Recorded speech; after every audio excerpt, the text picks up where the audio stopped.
Hello बच्चों, मैं हूं आपका केमिस्ट्री टीचर राहुल तिवारी और आज फिर हम लोग अपने यूट्यूब चैनल, अपने online platform south city PCMB पर मिल रहे हैं। जैसा कि आपने लास्ट लेक्चर्स में आपने देखा हमारे पुराने वीडियोस को, तो उसमें इलेक्ट्रोकेमिस्ट्री चैप्टर चल रहा था और नया लेक्चर आज फिर से एक ऐड होने जा रहा है इस पे। तो ध्यान रखिए, अगर आपने पीछे लेक्चर्स ना देखे हो तो एक बार कृपया देख लीजिएगा, जिससे आपको पीछे के जो बेसिक्स हैं वो क्लियर हो जाएं और फिर आपको ये चैप्टर स्मूथली समझ में आने लगे। तो उसके लिए आपको बस हमारे चैनल को छोटा सा एक लाइक और सब्सक्राइब करना होगा, क्योंकि इसमें आपको साउथ सिटी पीसीएमबी में आपको फिजिक्स, केमिस्ट्री, मैथ्स और बायो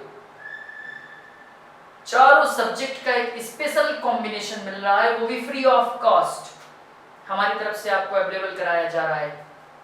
तो इसमें क्या है, आपको फिजिक्स, केमिस्ट्री, मैथ्स और बायो ऑल सब्जेक्ट्स के जो स्पेशल टीचर हैं, बहुत ही एक्सपीरियंस टीचर हैं, उन सब के द्वारा आपको इन सब के लेक्चर्स, इन सब के टॉपिक्स मिलेंगे। तो आज का जो हमारा अगला टॉपिक होगा वो इलेक्ट्रोकेमिस्ट्री में अगला टॉपिक हमारा फैराडेज लॉ होगा। फैराडेज लॉ, आइए चलते हैं हम लोग फैराडेज लॉ की। लास्ट लेक्चर में थोड़ा सा हमने फैराडेज लॉ के अबाउट में डिस्कशन किया था, तो मैंने सोचा आज स्टार्टिंग से ही कर देता हूं, क्योंकि हो सकता है कुछ बच्चों ने ना देखा हो। तो अगर ना देखा हो तो आपको पता है क्या करना है, आपको हमारे चैनल को लाइक और सब्सक्राइब करके पीछे की वीडियोस को आपको देख लेना है। तो फैराडेज लॉ वैसे था क्या, आइए जान लेते हैं 2 मिनट। तो कल मेरे बच्चों मैंने आपको मेरे लास्ट लेक्चर में बोला था कि the amount of electricity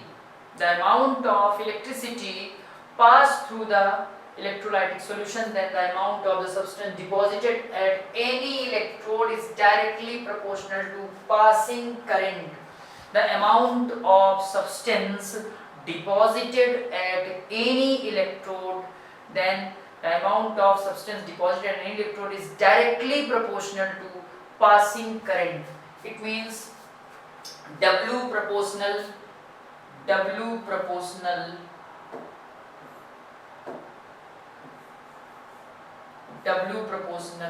Q। Q क्या है, पासिंग करंट। W क्या है, अमाउंट ऑफ सब्सटेंस। और आपको पता है कि जैसे ही आप ये Q हटाओगे तो Q की जगह क्या आ जाएगा, Z आ जाएगा और Z Q। ठीक, तो जो W है, W के बाद आप इसको सॉल्व कर लीजिए, Z into I into T, ये है। ठीक, ZIT। और ये जो Z है आपका, ये Z ही इलेक्ट्रोकेमिकल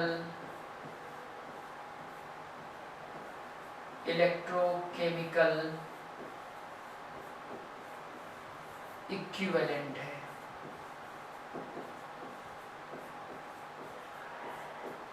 ठीक, और इस Z को कैलकुलेट करने के लिए आपको फॉर्मूला होगा E अपॉन 96,500।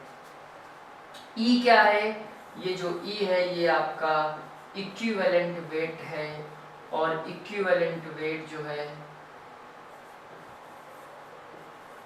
जो इक्विवेलेंट वेट आपका निकालते हैं वो मॉलिक्यूलर मास अपॉन n से, molecular mass upon n। n क्या है, n एसिड के लिए H प्लस आयन है, n जो है H plus ions for acid, OH minus ions for base, and positive charge for salt.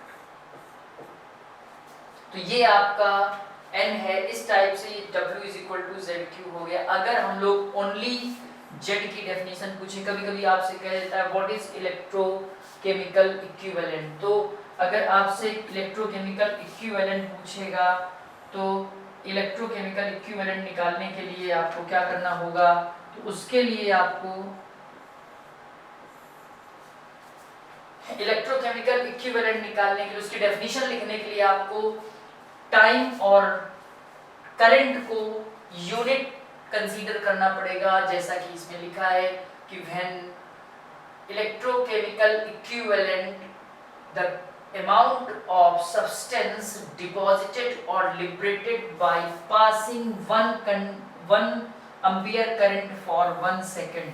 जब आप 1 एम्पियर करंट 1 सेकेंड के लिए पास कराओगे तो जो अमाउंट सब्सटेंस का डिपॉजिट होगा कैथोड पे या एनोड पे, उसको हम लोग इलेक्ट्रोकेमिकल इक्विवेलेंट कहेंगे। ये हमारी इलेक्ट्रोकेमिकल इक्विवेलेंट की डेफिनेशन है। तो ये फैराडेज फर्स्ट लॉ था।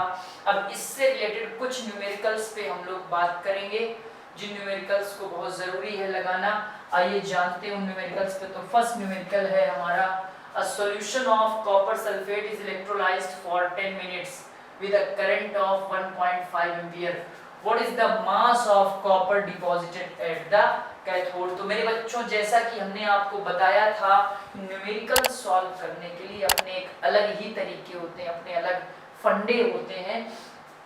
तो आइए जानते हैं। सबसे पहले 10 minutes, the electrolysed for 10 minutes. तो इसमें सबसे पहले आपको गिवन है T is equal to 10 minutes, और अगर 10 मिनट्स गिवन है तो उस पे आप क्या आ जाएगा, 600 सेकेंड आ जाएगा, 600 सेकेंड। कैसे आएगा ये आपको पता है, ठीक। इसके बाद कह रहा करंट ऑफ 1.5 एम्पियर, I जो है वो 1.5 एम्पियर है। Correct. What is the mass of copper deposited at the cathode? तो mass of copper deposited at the cathode formula होता है हमारे पास W is equal to Z into I into T। ये फॉर्मूला होता है हमारे पास। तो मेरे बच्चों, अब सबसे पहले Z की बात आई, तो Z क्या बताया था, E/96,500 जो कि 1 फैराडे होता है, ठीक, इंटू I है 1.5 एम्पियर इंटू T है आपका 600 सेकेंड। तो E आप जैसे रखोगे तो CuSO4 है, CuSO4 है, तो CuSO4 को जब आप ब्रेक करोगे तो Cu double plus SO4 double minus में ये ब्रेक होगा, ठीक। तो इसका मतलब, और Cu का जो एटॉमिक मास है वो होता है 63.5, ठीक है। तो जैसे ही आप रखोगे और Cu पे डबल प्लस चार्ज है तो E क्या आ जाएगा इसका, 63.5/2, ठीक, ये वैल्यू आएगी। तो यहाँ पे जैसे ही आप रखोगे E आ गया आपका 63.5/2, ठीक। इसको उठा के पूरी की पूरी वैल्यू आप रख दीजिए, W is equal to 63.5/2 into 96,500 into 1.5 into ये करेंगे आप जब, तो ये आपका 900 आ जाएगा, ठीक। 20 से 20 ये कैंसिल हो जाएंगे। फिर आप जैसे इसको सॉल्व करेंगे तो इसकी वैल्यू आपके पास आ जाएगी ग्राम में, कि इतने ग्राम कॉपर डिपॉजिटेड। तो ये आपके पास एक और न्यूमेरिकल था, ये 2 मार्क्स में ये न्यूमेरिकल्स अक्सर पूछ लिए जाते हैं। तो इन न्यूमेरिकल्स को आपको विशेष बहुत ही ज़्यादा ध्यान देना होगा, क्योंकि ये न्यूमेरिकल्स आपके लिए इंपॉर्टेंट न्यूमेरिकल्स हैं। इसी टाइप का एक और न्यूमेरिकल है हमारे पास, वो निकल के केस में है, जरा उसको भी देख लेते हैं 2 मिनट में। अ सॉल्यूशन ऑफ निकल nitrate is electrolysed between platinum electrodes using a current of 5 ampere for 20 minutes. बेटा इसमें करंट ऑफ 5 एम्पियर, तो इसका मतलब जो Q है वो कितने एम्पियर का है, 5 एम्पियर का है। करंट आपका 5 एम्पियर का पास किया जा रहा है, कितने मिनट के लिए, 20 मिनट के लिए। तो T हमारा कितना है, 20 मिनट। तो 20 मिनट है हमारे पास T। आगे कह रहा निकल nitrate, what is the mass of निकल डिपॉजिटेड एट द कैथोड? आपको निकल का मास निकालना है, ये निकालना है, ठीक। तो सबसे पहले वही फॉर्मूला हमारे पास, W is equal to Z I T, Z into I into T। तो W इज इक्वल टू आ गया z की जगह आप वही E/96,500 इंटू आई की जगह 5 एम्पियर, टी की जगह 20 मिनट्स को आप कन्वर्ट करिए तो ये 1200 सेकेंड आ जाएगा। 1200 सेकेंड आ जाएगा 20 मिनट्स को जैसे ही कन्वर्ट करोगे, ठीक है। तो ये 1200 सेकेंड आ गया आपका, 0 से 0 कैंसिल हो जाएंगे। W इज इक्वल टू, अब E की वैल्यू की बात आती है तो निकल पे यहाँ पे डबल प्लस है, और निकल का जो एटॉमिक मास होता है वो होता है 58, तो 58/2, क्योंकि पॉजिटिव चार्ज 2 लगे हैं। तो ये जो E आया है निकल का वो आया है 29, ठीक। इस 29 को आप यहाँ पे पुट कर दीजिए, 29/965 इंटू 5 इंटू 12। इसको आप जब सॉल्व करोगे तो आपके पास जो W है, यानी मास ऑफ जो डिपॉजिटेड है किसी भी इलेक्ट्रोड पे, तो 29 इंटू 600/965। जब इसको आप सॉल्व करोगे तो इसकी वैल्यू आएगी 1.825 ग्राम निकल डिपॉजिटेड एट द कैथोड। तो इस टाइप का ये न्यूमेरिकल आपके पास सॉल्व होके आ जाता है। देखिए ये सेम न्यूमेरिकल था, जैसा वो था वैसा ये भी है।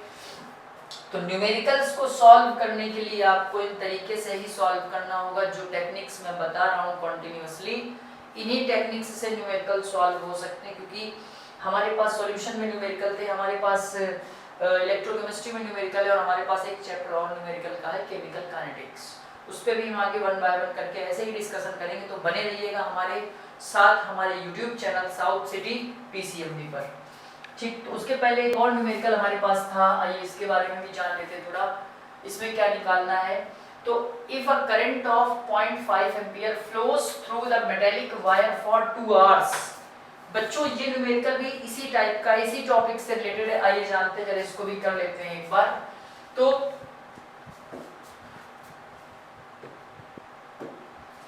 इसमें क्या कह रहा है कि 0.5 एम्पियर फ्लोज थ्रू। तो सबसे पहले जो दिया है, जो गिवन है, उसको तो हम नोट करेंगे ही करेंगे। Q इज इक्वल टू, यानी I जो है हमारे पास current, I is equal to कितना है 0.5 एम्पियर।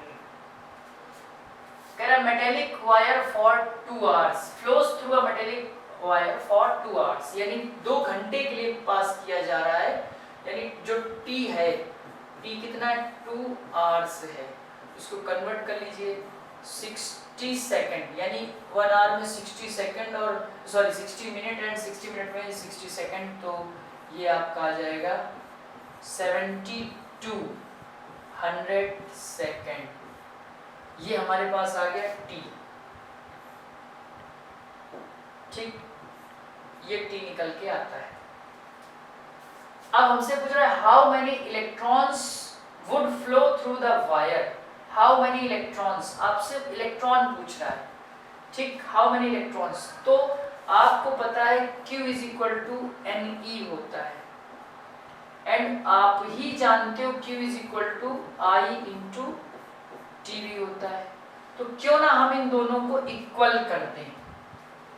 तो जैसे ही इक्वल करेंगे इन दोनों को, ठीक, तो Q is equal to Ne into I into T, तो N into E is equal to I into T। तो N आपको निकालना है नंबर ऑफ इलेक्ट्रॉन, और इलेक्ट्रॉन पे चार्ज कितना होता है, ठीक। तो जैसे ही ये वैल्यू रखोगे आप, I कितनी वैल्यू है 0.5 एम्पियर, T कितना है 7200 सेकंड, ठीक, 7200 सेकंड। अब इसके बाद N मतलब number of electron per unit, तो इसमें तुम्हारे पास जो पूरी वैल्यू आएगी, ठीक, पूरी वैल्यू इसकी N की वैल्यू रखो 6.022 × 10⁻20 3, ठीक, ये रख दीजिए। तो ये 10 टू द पावर 23 और 96,500, क्योंकि 1 फैराडे की वैल्यू 1 मोल इलेक्ट्रॉन पे चार्ज होता है। तो इसके बाद आपके n की वैल्यू, जो n है नंबर ऑफ इलेक्ट्रॉन है, जो टोटल नंबर ऑफ इलेक्ट्रॉन आएंगे वो 2.2426 इंटू 10 टू द पावर 22, ये वैल्यू आपकी इस पे निकल के आ जाएगी 2.246 इंटू 10 टू द पावर 22। ये आपके नंबर ऑफ इलेक्ट्रॉन है, जो नंबर ऑफ इलेक्ट्रॉन कितने हैं उस पे जो निकाला गया वो ये वैल्यू है, ठीक। तो इस टाइप से ये हमारे नंबर ऑफ इलेक्ट्रॉन्स भी सॉल्व होते हैं। आगे टॉपिक पे चलते हैं अपने। नेक्स्ट है हमारा फैराडे सेकंड लॉ। ये भी एक अच्छा और इम्पोर्टेंट टॉपिक है। उसके पहले हम आपको थोड़ा सा बता देते हैं कि जो हमारे पास 1 मोल इलेक्ट्रॉन की बात होती है, तो 1 मोल इलेक्ट्रॉन पे चार्ज कितना होता है, आइए इस पे जान लेते हैं थोड़ी सी बात। जो 1 मोल इलेक्ट्रॉन पे जो चार्ज होता है वो 1.6 into 10 to the power -19 coulomb charge होता है इलेक्ट्रॉन पे, एक इलेक्ट्रॉन पे। 1 मोल का मतलब क्या होता है, 1 मोल मतलब 6.022 इंटू 10 टू द पावर 23। ये तो अगर 1 मोल इलेक्ट्रॉन की बात करेंगे हम लोग, तो 1 mole charge on 1 mole of electron multiply करेंगे 6.022 into 10 to the power 23 into 1.6 into 10 to the power -19 coulomb. जैसे ही आप मल्टीप्लाई करोगे तो ये आपका आ जाएगा 96,500 कूलाम अप्रॉक्स, और इसी को मेरे बच्चों हम बोलेंगे 1 फैराडे। इसी को हम बोलेंगे 1 फैराडे, यानी 1 मोल इलेक्ट्रॉन में जो चार्ज होता है वो 1 फैराडे की ही वैल्यू होती है। अब सपोज करिए जैसे Ni डबल प्लस है, तो इस पे कितने मोल इलेक्ट्रॉन, कितने मोल चार्ज होगा, तो आप कहोगे कि 2 इलेक्ट्रॉन ये एक्सेप्ट करेगा यानी रिडक्शन करेगा। तो Ni डबल प्लस को Ni में कन्वर्ट होने के लिए 2 मोल ऑफ इलेक्ट्रॉन चाहिए, यानी 2 फैराडे है, ठीक। इसी तरह से Cu डबल प्लस है जैसे, तो Cu डबल प्लस को Cu में कन्वर्ट होने के लिए 2 मोल इलेक्ट्रॉन चाहिए। अब 2 मोल इलेक्ट्रॉन का मतलब क्या हुआ, 2 फैराडे। तो इस टाइप के क्वेश्चंस भी बहुत पूछ लिए जाते हैं फैराडे से रिलेटेड। तो charge on 1 mole of electron, ये टॉपिक पे आते हैं हमारे पास। जैसे है कुछ क्वेश्चंस हैं, जैसे आपसे कह रहा है ये कि 1 mole of air triple plus 2 Al, first question है, ठीक। फर्स्ट क्वेश्चन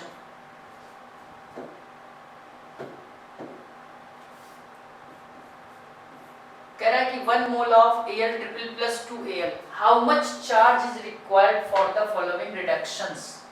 तो Al ट्रिपल प्लस से कह रहा है कि Al तक जाने के लिए कितने मोल इलेक्ट्रॉन्स की नीड है, तो भैया 3 पॉजिटिव चार्ज लगे तो 3 इलेक्ट्रॉन चाहिए, यानी इसका जो आंसर होगा वो क्या होगा, 3 Faraday. 3 Faraday means 3 into 96,500 coulomb. ये लिख दीजिए या ये लिख दीजिए, आंसर दोनों ही सेम होंगे, ठीक। सेकंड देखिए जरा, 1 mole of Cu double plus 2 Cu, अभी रिसेंटली आपसे कहा Cu डबल प्लस से Cu में कन्वर्जन के लिए कितने मोल इलेक्ट्रॉन आपको चाहिए, 2 मोल। इट मींस ये हमारा आंसर कितना होगा, 2 फैराडे। यानी अगर आप इसको उसमें कन्वर्ट करके लिख दो तो 2 इंटू 96,500 कूलाम, ठीक। तो ये हमारे पास इसका मैटर है। अब कह रहा है कि जैसे 1 mole of MnO4 negative 2 Mn double plus, अब ये थोड़ा सा क्रिटिकल केस है, ध्यान से देखिएगा। MnO4 नेगेटिव को कन्वर्ट करना है Mn डबल प्लस में।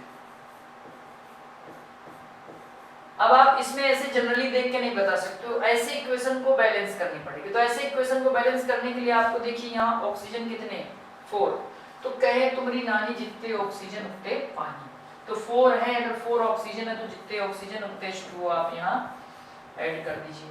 अब आपने उधर 4H2O ऐड कर दिए, तो 4H2O का मतलब क्या हुआ, H ज्यादा हो गए। H कितने ज्यादा हो गए 8, तो यहाँ पे आप 8H प्लस ऐड कर दीजिए इस साइड। अब देखिए सब कुछ सेम हो गया, जरा चार्जेस काउंट कर लेते हैं। 8 प्लस का है 1 माइनस का, यानी यहाँ जो डिफरेंस हमारा आ रहा है वो +7 का है, यहाँ है +2, तो डिफरेंस कितने का आया 5 का, यानी इधर 5 हमारे पास प्लस के ज्यादा है, तो हम यहाँ पे लगाएंगे 5 मोल ऑफ इलेक्ट्रॉन। और जब 5 मोल ऑफ इलेक्ट्रॉन होंगे तो इसका मतलब हमें कितने फैराडे की नीड है 5 फैराडे, और 5 फैराडे का मतलब 5 × 96,500 कूलम। ठीक, तो ये हमारे पास इसका आंसर है। तो ये चीजें आपको समझनी हो। अब एक दो क्वेश्चंस और हैं, जैसे इसी टॉपिक से रिलेटेड ये अगला क्वेश्चन है, थर्ड के बाद ये अगले वाले का फर्स्ट पार्ट है, हम इसको फोर्थ कंसीडर कर लेते हैं। ठीक, हम इसको फोर्थ कंसीडर कर लेते हैं, इसको फिफ्थ कंसीडर कर लेते हैं, इसको थर्ड तो ये है ही। ठीक, ये आपका सेकंड है, ये आपका फर्स्ट तो है ही। तो जो फोर्थ वाला क्वेश्चन है, कह रहा 20 gram of calcium from molten CaCl2। तो आपको पता है कि CaCl2 जो है वो फ्रॉम मोल्टेन CaCl2, तो CaCl2 जो है वो ब्रेक होता है किसमें, Ca double plus plus 2Cl minus. तो कह रहा है कैल्शियम 20 ग्राम कैल्शियम निकालने के लिए कितने, मतलब CaCl2 जो है उससे, मोल्टेन CaCl2 से 20 ग्राम कैल्शियम के लिए कितनी अमाउंट इलेक्ट्रिसिटी की चार्ज होगी। तो भैया ये कितना है, कैल्शियम का एटॉमिक मास होता है 40 ग्राम, तो 40 ग्राम कैल्शियम जो होगा Ca डबल प्लस वो कितने एक्सेप्ट करेगा 2 फैराडे, क्योंकि 2 इलेक्ट्रॉन करेगा ये, तभी क्या है उसमें न्यूट्रल हो जाएगा, यानी Ca double plus plus 2 electron converting to Ca, यानी नीड कितने पड़ी 2 फैराडे की। अब आपसे कह रहा 20 ग्राम, तो 20 ग्राम के लिए क्या होगा, 20 ग्राम के लिए आपको 1 फैराडे की नीड हो जाएगी। ठीक, 40 ग्राम के लिए 2 फैराडे, तो 20 ग्राम के लिए 1 फैराडे। अगला क्वेश्चन हमारा कह रहा है 40 gram of aluminium from molten Al2O3।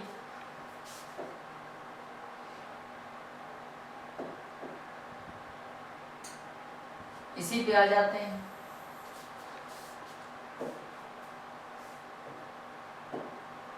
आपसे जैसे इसमें क्वेश्चन कह दिया गया,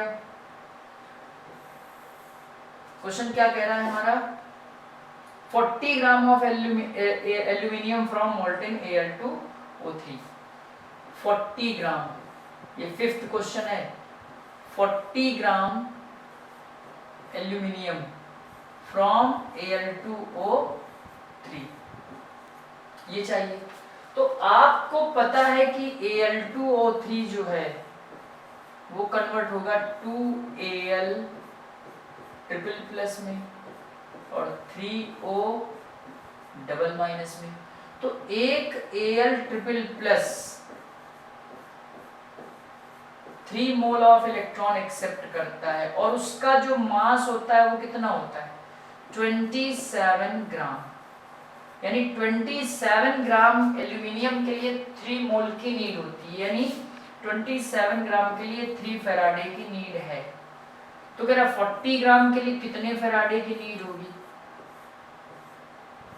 तो 40 ग्राम के लिए 40 × 3 अपॉन 27, 9 टाइम्स, और ये आ जाएगा आपका 4.4 फैराडे। तो इस टाइप के ये क्वेश्चंस हैं जो हम लोग सॉल्व कर रहे हैं। ऐसे क्वेश्चंस एग्जाम में बहुत पूछे जाते हैं और 1-1 मार्क्स के पूछे जाते हैं, और अगर आप इन क्वेश्चंस को सॉल्व कर लेते हो तो मेरे ख्याल से आई होप कोई प्रॉब्लम आपको होने वाली नहीं है। तो ऐसे क्वेश्चंस को आप एक बार जरूर सॉर्ट आउट करें, इन क्वेश्चंस पे आप बहुत ही अच्छे से ध्यान दें तो आपको मेरे ख्याल से कोई प्रॉब्लम ही नहीं आएगी, आपके न्यूमेरिकल्स बहुत आसानी से सॉल्व होंगे। तो ये हमारे देखिए न्यूमेरिकल्स सॉल्व हो जाते हैं। अब देखिए फैराडे सेकंड लॉ पे बात कर लेते हैं 2 मिनट। ये फर्स्ट लॉ था, ये सेकंड लॉ हो गया। अब हम लोग फैराडे सेकंड लॉ पे बात करें, वो फर्स्ट लॉ की बात थी। तो फैराडे सेकंड लॉ क्या कहता है कि इसमें एक से ज्यादा इलेक्ट्रोड होते हैं, उसमें सिर्फ एक इलेक्ट्रोड था, इसमें एक से ज्यादा इलेक्ट्रोड है।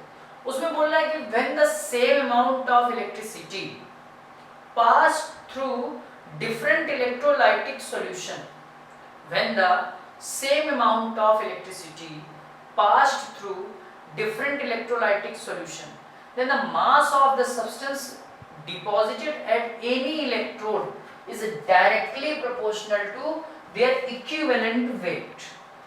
equivalent weight के directly proportional होता है, ठीक। यानी mass of the substance deposited at any electrode is directly proportional to equivalent weight.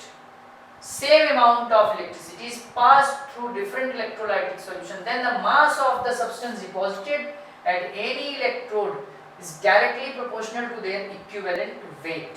It means W proportional E. और अगर 2 हैं या 2 से ज्यादा हैं तो जाहिर सी बात है W क्या होगा, इसके लिए फॉर्मूला बनाओगे तो W upon E is equal to हो जाएगा कांस्टेंट, क्या हो जाएगा कांस्टेंट। तो अगर 1 से ज्यादा है तो W1 upon E1 is equal to W2 upon E2।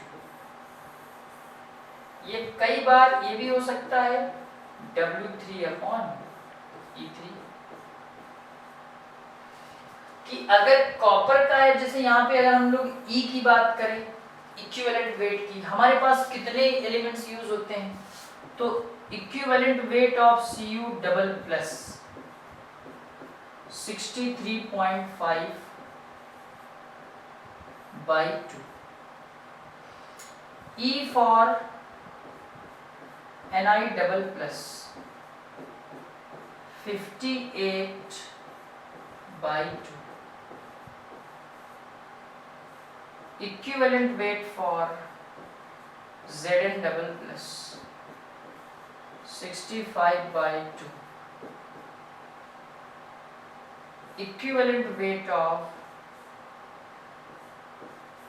silver 108 by 1। जितना चार्ज लगा है हम उसी से उसको डिवाइड कर देंगे, ठीक, हम उसी से उसको डिवाइड कर देंगे जितना चार्ज लगा होगा, ठीक। तो ये हमारे इक्विवेलेंट वेट की बात हो गई। अब इन्हीं की हेल्प से आप कोई भी न्यूमेरिकल्स को आसानी से सॉल्व कर सकते हो, और इसका भी न्यूमेरिकल आता है, ठीक। तो W1 upon W2 is equal to E1 upon E2, ठीक, या Q यहाँ पे इसमें भी हो सकता है। तो ये क्योंकि सेम अमाउंट है तो Q से Q तो कैंसिल हो गया, और Z भी दोनों के लिए सेम होगा तो वो भी कैंसिल हो जाएगा, तो बचेगा तो लास्ट में E1 और E2 ही ना। तो वही तो डेफिनेशन बोलता है कि when the same amount of electricity passed through the different electrolytic solution, then the amount of the substance deposited at any electrode is directly proportional to passing current, equivalent weight। तो ये हमारे पास second law हो गया किसका, Faraday's second law, ठीक, Faraday's second law.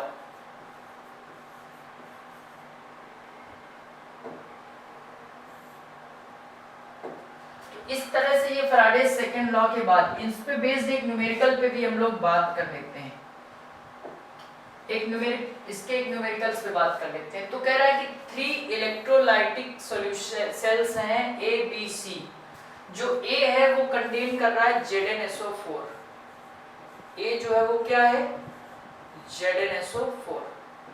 जो आपका B है वो क्या है, वो है आपका AgNO3। जो सी है वो क्या है आपका, सी है आपका CuSO4। ये कह रहा है कि इनको रिस्पेक्टिवली एक सीरीज में कनेक्ट कर दिया गया है, और जब इनको एक सीरीज में कनेक्ट कर दिया गया है, इसके बाद ये study current of 1.5 ampere was passed through them until 1.45 gram of silver deposited at the cathode of cell B. कह रहा how long did the current flow? पहला क्वेश्चन देखिए, कह रहा how long did the current flow, what mass of copper and zinc were deposited? तो देखो सबसे पहले क्या है, जो जो कह रहा है वो कर दीजिए। स्टडी करंट ऑफ 1.5 एम्पियर, तो आई जो करंट है वो कितना है, 1.5 एम्पियर है।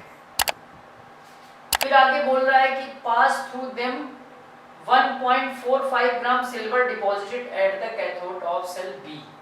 ठीक, तो इसमें मास ऑफ सिल्वर डिपॉजिट है, मास ऑफ सिल्वर डिपॉजिट हुआ कैथोड पे कितना, वो भी 1.45 ग्राम।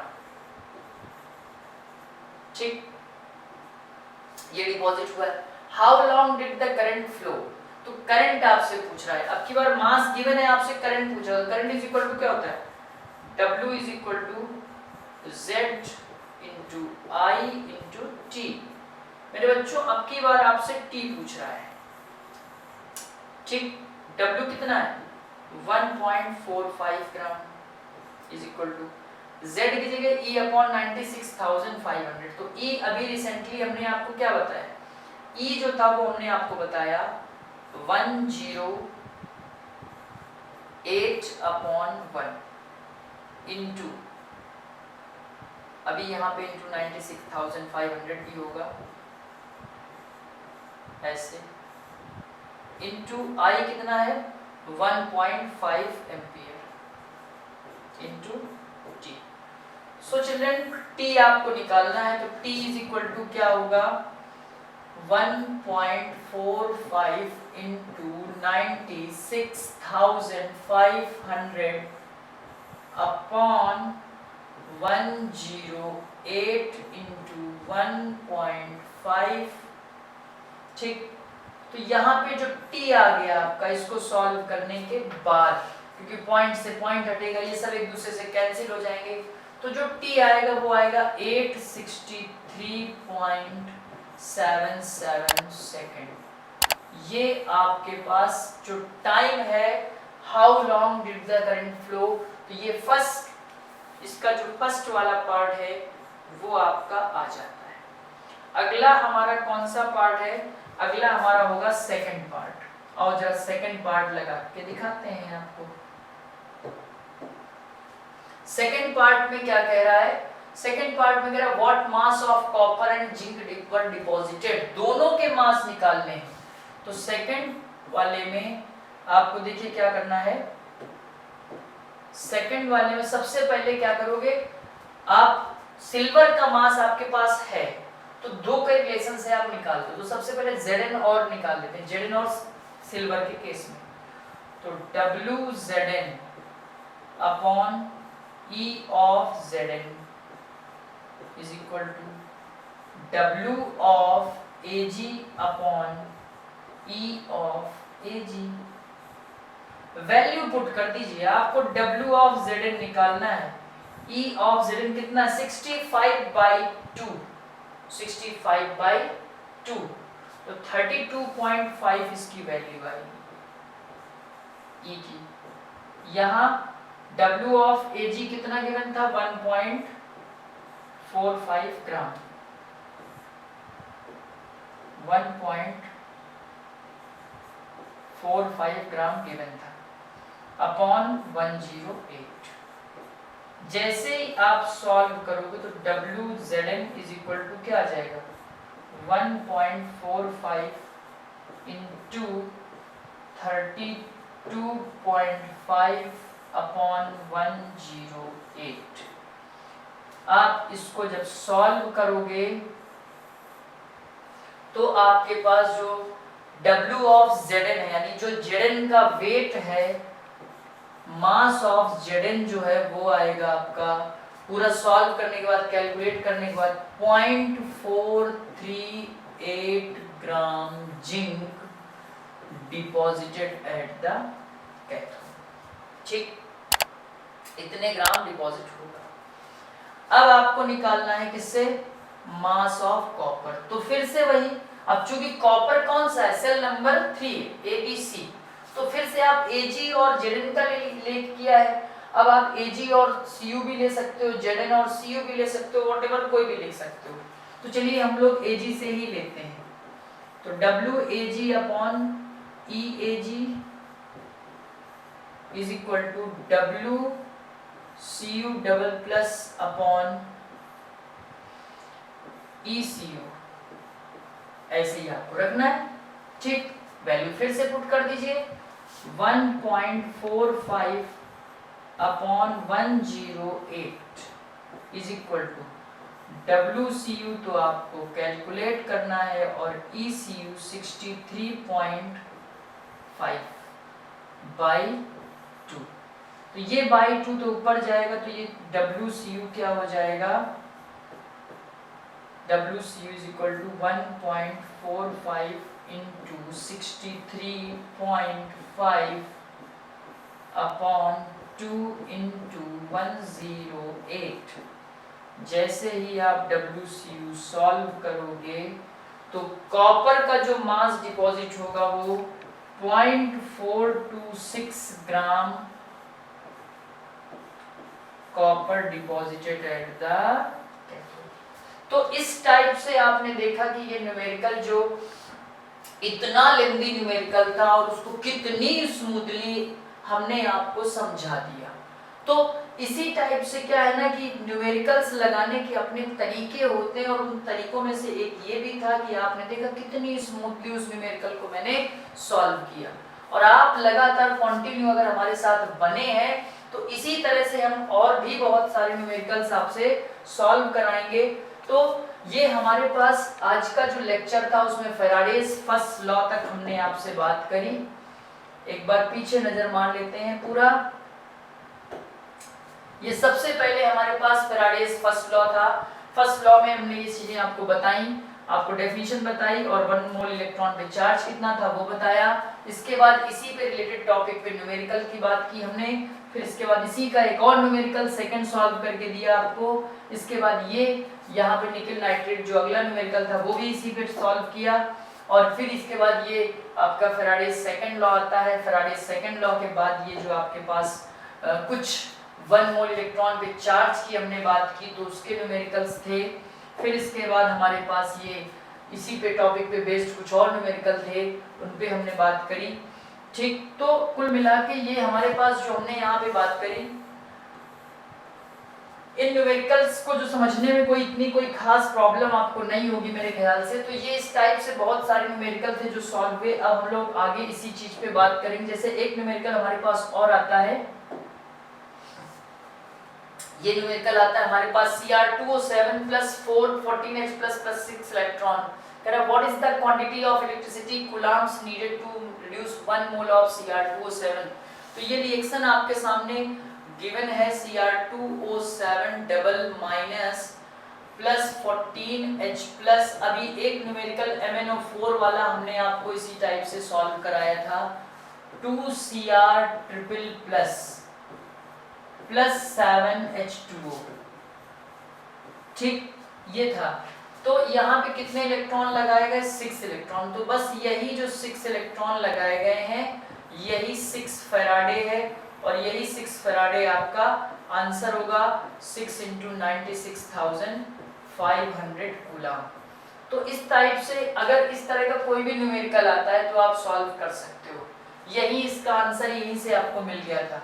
अगर बैलेंस करना होता तो थोड़ी सी प्रॉब्लम होती, तो बैलेंसिंग भी हम आपको बता देते हैं। Cr2O7 डबल माइनस के साथ में आपको सिर्फ बोलेगा Cr ट्रिपल प्लस आपको देता।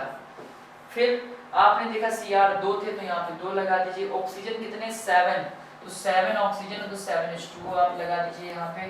जब आप 7H2O लगा देंगे तो फिर यहाँ आपको 14H प्लस लगाना पड़ेगा। जब आप 14H प्लस लगा दोगे तो 14 प्लस का 2 माइनस का इधर कितना बचा, 12 प्लस का बचा, 12 पॉजिटिव। इधर कितना है, 6 पॉजिटिव है, तो 6 पॉजिटिव डिफरेंस कितना आया, 6 का आया, इसलिए हम लोग यहाँ पे 6 इलेक्ट्रॉन माइनस कर देंगे। इस टाइप से हमारे पास ये आंसर आ गया है। Thank you for watching my YouTube channel south city PCMB पे। आज हमने आपको फैराडेज लॉ से रिलेटेड बहुत सारी बातें की, बहुत सारे क्वेश्चन सॉल्व कराए, और अगले वीडियो के लिए फिर से हम आपको मिलेंगे नेक्स्ट, बहुत जल्दी नेक्स्ट टर्न पे। और आज हमारे जो यूट्यूब चैनल पे है साउथ सिटी पीसीएमबी पे आपको बहुत सारे क्वेश्चन सॉल्व कराए गए। तो thank you for watching and have a nice day. ध्यान रखिएगा, अगर आपको रोज कुछ नया चाहिए तो आपको जुड़े रहना है हमारे YouTube channel south city PCMB पर। उसके लिए सिर्फ आपको लाइक, सब्सक्राइब और शेयर करना होगा। यहाँ आपको ऑल सब्जेक्ट्स बहुत ही एक्सपीरियंस टीचर्स के थ्रू मिल रहे हैं। तो thank you and have a nice day.